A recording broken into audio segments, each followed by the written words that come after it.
এই লোকটির স্ত্রী তাকে মিথ্যা কথা বলেছে তাকে বোঝানোর জন্য। কত সুন্দর একটি গল্প বলে তাকে বোঝালো, যেমন ধন, জ্ঞান এবং বিশ্বাস। চলুন দেখে আসা যাক। আমার ভুল হয়ে গেছে গো, আর কখনো তোমাকে মিথ্যে কথা বলবো না। তোমাকে একটা ছোট গল্প বলছি, ভালো করে মন দিয়ে শোনো। জ্ঞান, ধন আর বিশ্বাস, এরা তিনজনে খুব ভালো বন্ধু ছিল। তো একদিন কোনো কারণে এদের তিনজনকে আলাদা হতে হলো। তখন তাদের মধ্যে কথা হলো যে আমরা পরবর্তীকালে আবার কখন মিলিত হব।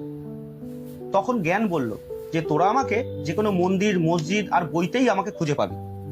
তখন ধন বলল যে তোরা আমাকে যে কোনো বড়লোক বাড়িতে খুঁজে পাবি। কিন্তু বিশ্বাস কোনো কথা বলল না, সে শুধু চুপ করে শুনতেই থাকলো। তখন দুজনে তাকে প্রশ্ন করলো, কি রে তুই চুপ কেন, কিছু বল। তখন বিশ্বাস বলল যে আমি যদি একবার চলে যাই তাহলে তোরা আর আমাকে কখনো খুঁজে পাবি না।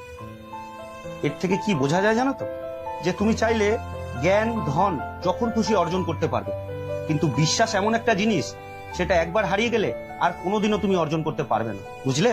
সেই জন্য কখনো মিথ্যে কথা বলবে না।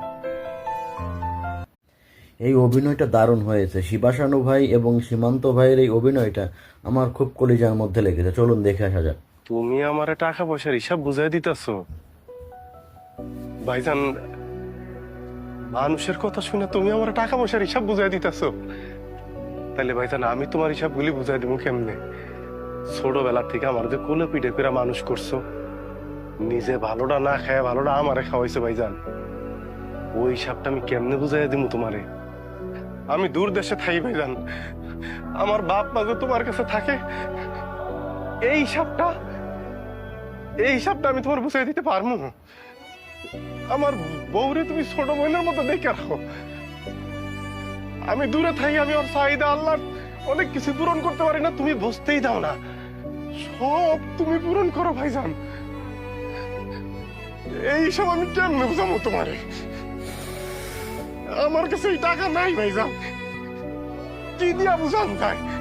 কোন সম্পত্তি দিলে তোমার হিসাব বুঝা পাইবো আমার কও?